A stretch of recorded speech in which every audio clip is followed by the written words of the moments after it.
مكان كورت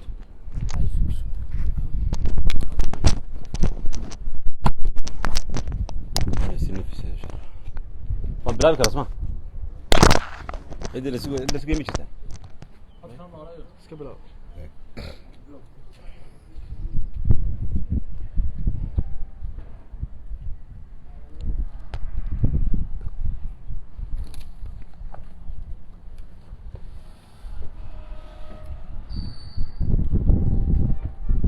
رياش حتى كلنا شارك سياقات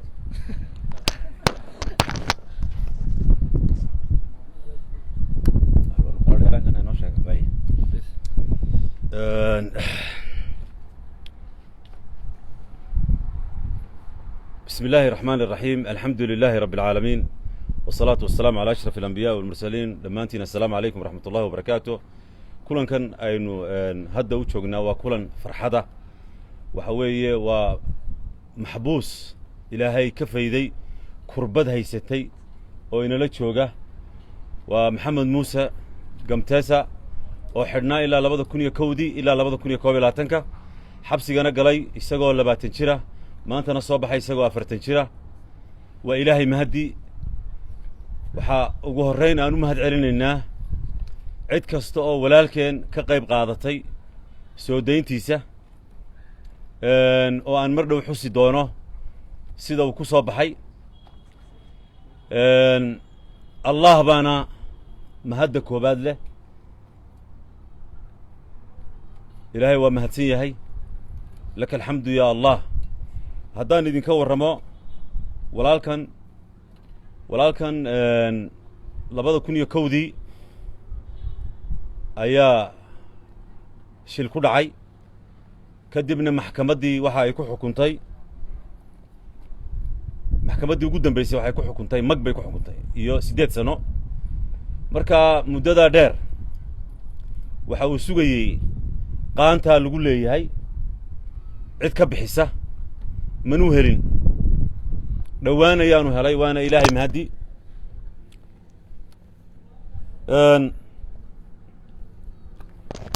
ilaahay waxa weeye farajka asbaab ayuu sameeyaa qawaaniin uu koonkani ku samaysan yahay ayaa jira runtii cidda uu doonayo ilaahay inuu ka faydo وحوي كن فيكون نواو يراهدا ولكن أنا شخصيا وحن كلا كل ماي حبس قادحة مقالة هرجيسة وحانوها صاحب كي يجتالك وحانو كمدها حب أن قوان صدي أن نسكو جين مركا أن دبدا وبحه إن نهوشي سكاق يبقاته سيدا سان كوبلاني ballanta anigoo ku taagan oo yani doonaya inaan ku beego munaasabad iyo si yani walaalkan ku soo baxo wax kalena ma ahayna sidii aan dadka ugu soo bandhigi lahaa in magta laga bixiyo kaliya ay ahayd waxa dhacay wax kale oo cajiib ah oo runtii yani muxuu ahaa awoodda ilaahay ah waxa ay xabsiga ku kulmeen ninka la yiraahdo Cabdimanaan Yuusuf عبد المنان محمد يوسف أنك هاوشي سكوت شرنا وسجينا أيها وحي عبد المنان بيبقى سكوت معدن حبسي عبد المنان هذا قيدين إنه يهاي قدوميها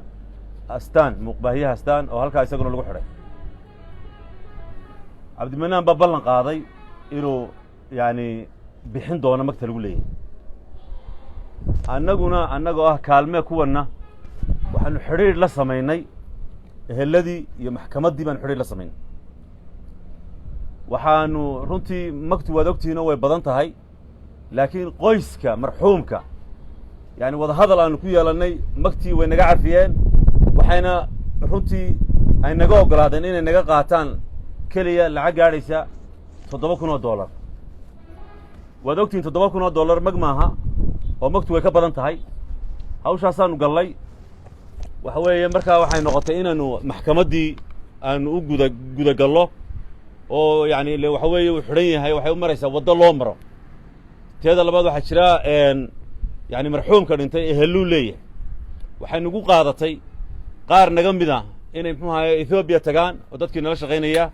oo halka muxuu ahaayey ay cadaymihii looga baahnaa ay soo qaadaan waanu muxuu ahaayey muddaanu ku jirnay labadii bilood ee ugu dambeeyey hawshaasaan ku jirnay yani waxaanu u kala soconnay maxkamadaha gudahoodaanu u kala soconnay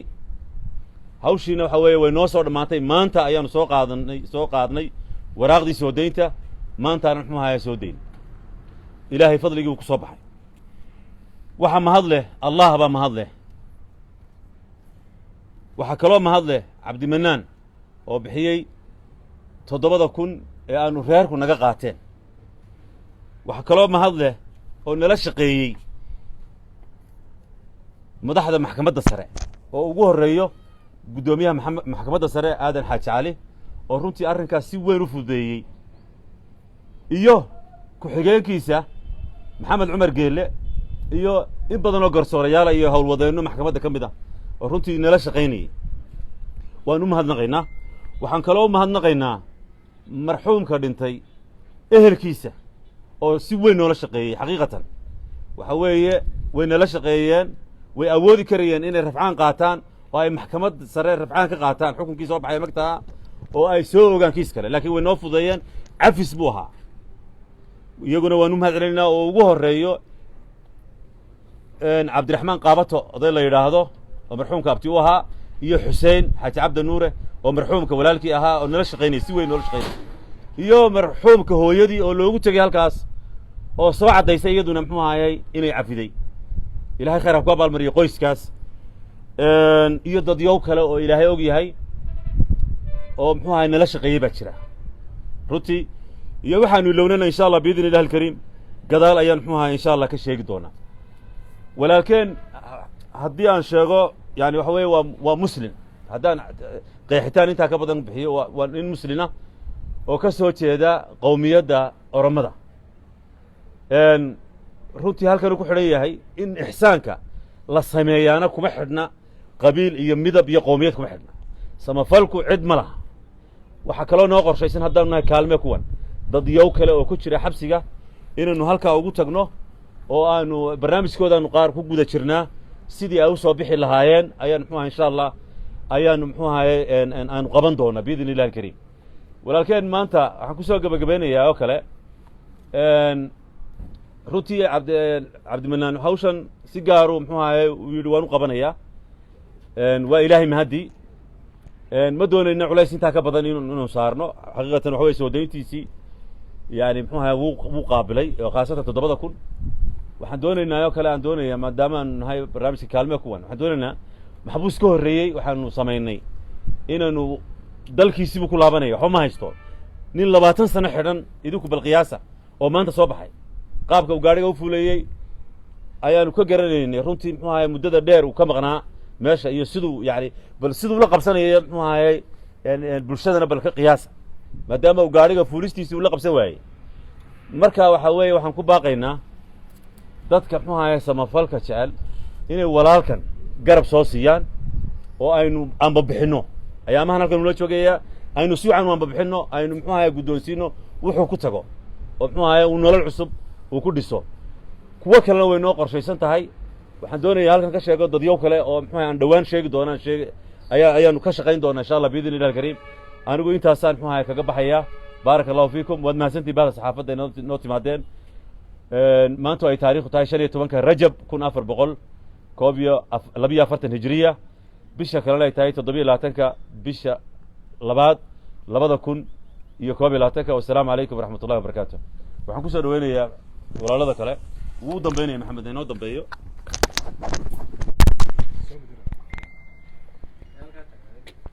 ma bedela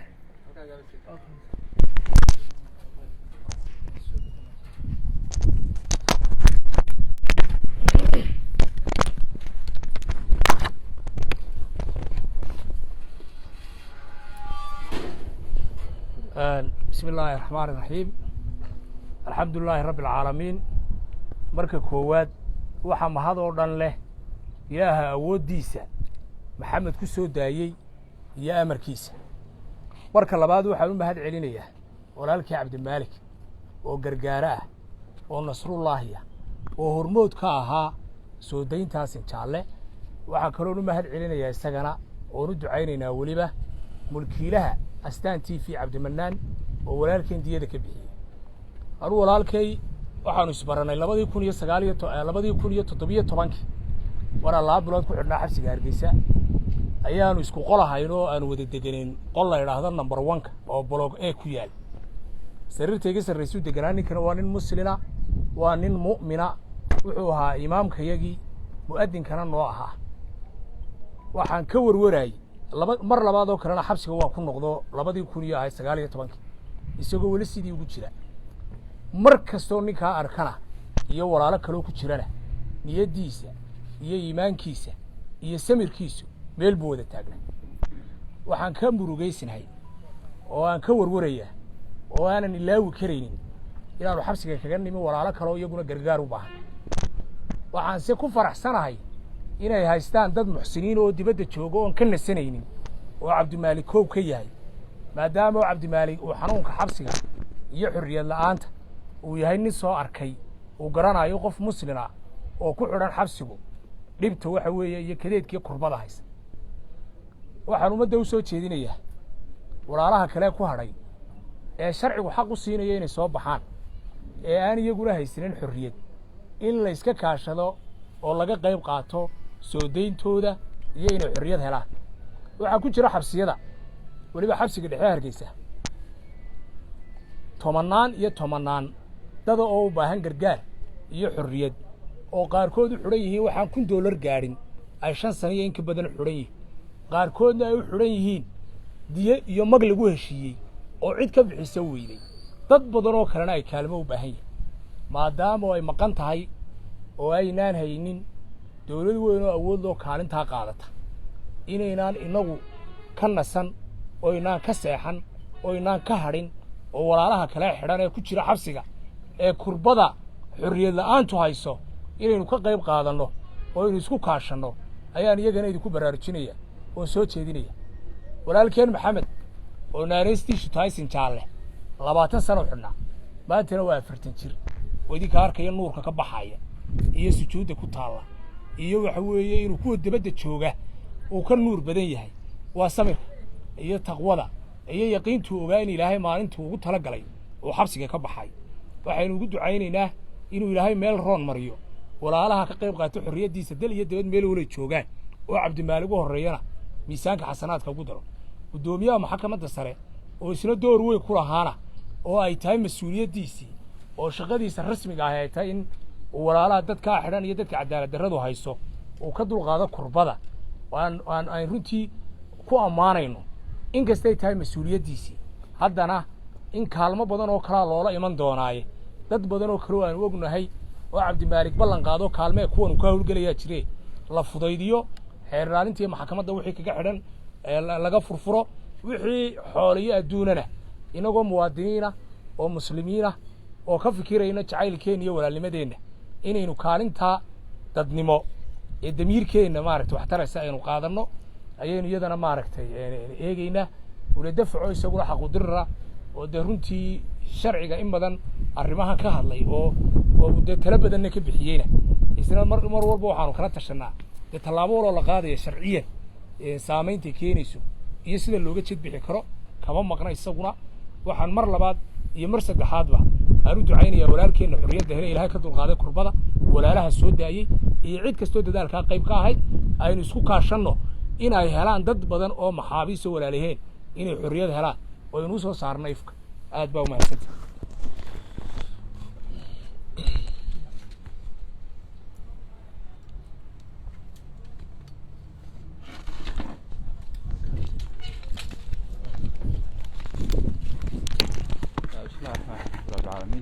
marka hore waan mahad celinaya Ilaahayna khayr badan ka siiyo dadka ka qayb qaatay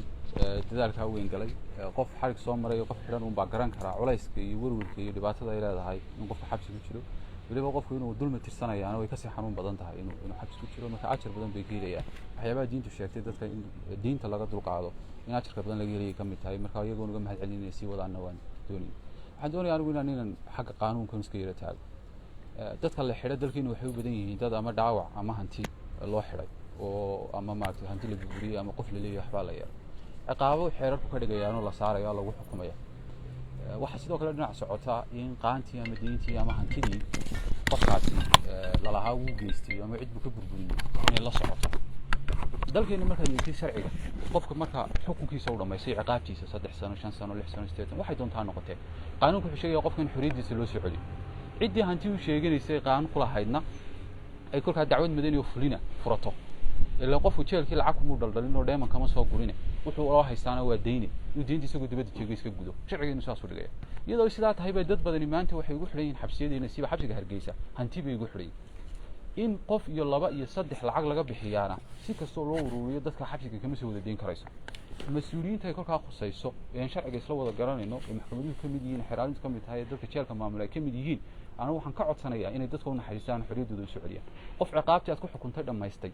oo intii uu ku xukuntay dambigii aad ka jaraysay aad ka jartay sababaad hanti ugu haysataa ma jirto qaanuunkeeni ma waafaqsana sharciga caalamiga ma waafaqsana diinta islaamka ma waafaqsana meel lama haysato dadkan xorriyaddooda loo soo celiyaa baan ka codsanay sanad walba haddaad guddiga xuquuqsan ku tagtaan dhowr boqol qof bay soo saaraan liiskooda qolada xabsiga haysataa oo ah dadka ay sheegayaan inay u xidhan yihiin hanti marka waxaan si weyn u codsanayaa in dadka xorriyaddooda loo soo celiyo oo la fasaxo qofka ciqaabtii iyo dambigii dawladdu ku lahayd markuu dhamaysto waa inuu albaabka ka baxaa qofka hantida ku lihina u dacwad madani fura dadka qaarkood dadkii wax ku lahaa lamaba garanayo qofka laga yaabo intuu mobile yar la cararo inay yari oo $100 oo $100 lagu xukumay isagana lacag aan haysan oo dan yari oo gabayadii iyo kullo ka yimi inuu oranayo ilaad $100 iska bixisay lagu sii deynay xagu $100 ka keenay markii soo miskiin buu hagaaja u geysay inuu waxaan sameeyo marka anigu taasaan doonayaa carabka ku adkeeyo inta taa laga gaarayna dadka wanaagsan ee sadaqada bixiyo waxyaabaha rasuulkuna sheegay sallallahu alayhi wasallam sadaqada lagu bixiyo kamid tahay in qof diin leeyahay deynka ka dulqaadi ama adigu ku lahaa uu ka cafi oo qofka maanta qof xidhan yahay inaad iska cafidaaba kaaga wanaagsan sida qoyskaas dan iyo dilka loo haysto in $100 $900 qof kugu xanimnaado inaad cafidaaba kaaga ajar badan oo maalin inta in ka badan wax kaaga tarayso ayaa jira dadka kale inay sadaqada bixinayaan zakada bixinayaan inay dadka ku soo hagaajiyaan oo laga dulqaado ayaan ka codsanaya laakiin ta wax ka tari kartaa waxa weeye in cidda gacanta ku haysa ay dadkaas ka fasaxdo oo qof binaadana dulmi ku haysatid oo guriga ugu qafilaado qof $100 ku leh ama $1,000 ku leh maaha xaq garra maaha ee dadka la sidaayay aad ugu mahadsantiin dhamaantiin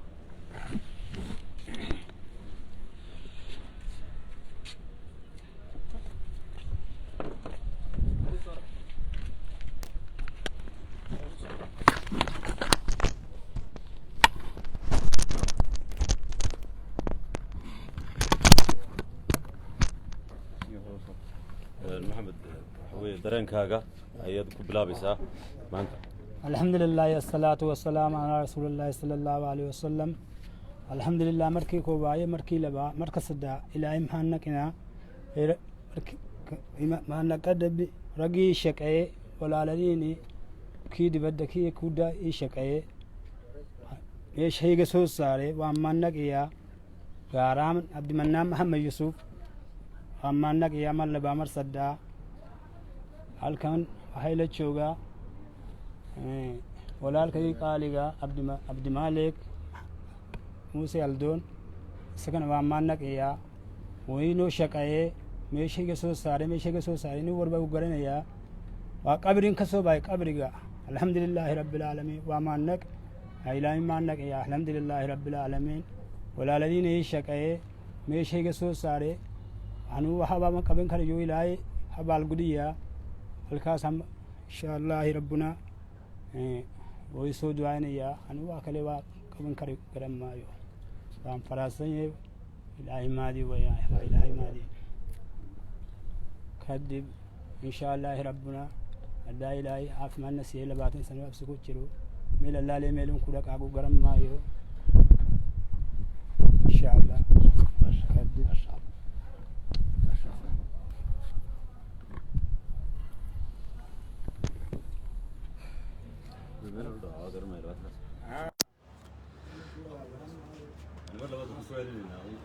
markii hore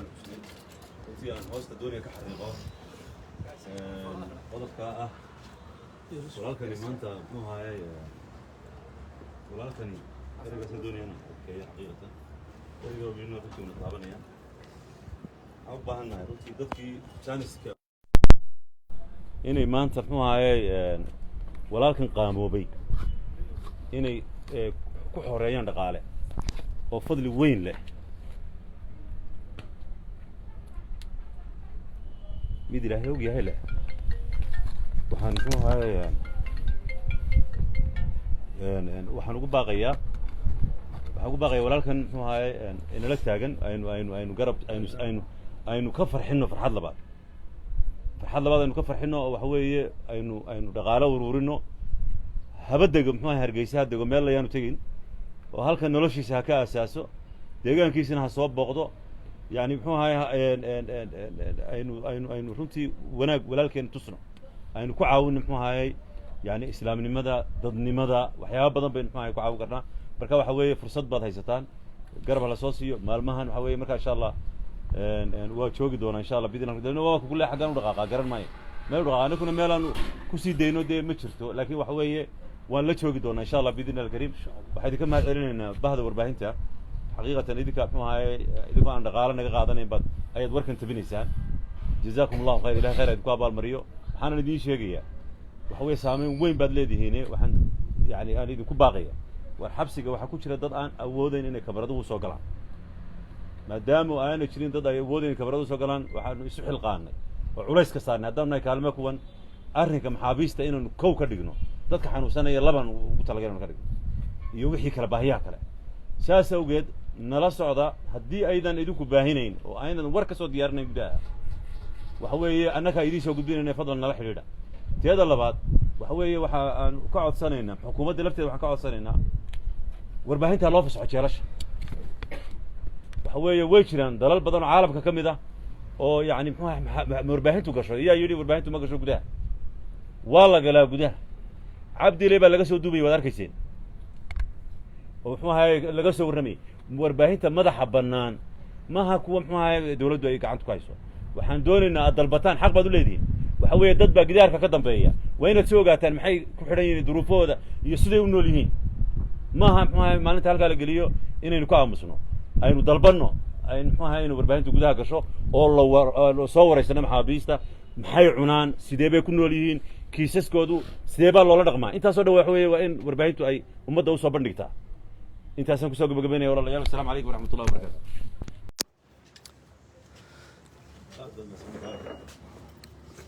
Vale, no sé, Antón.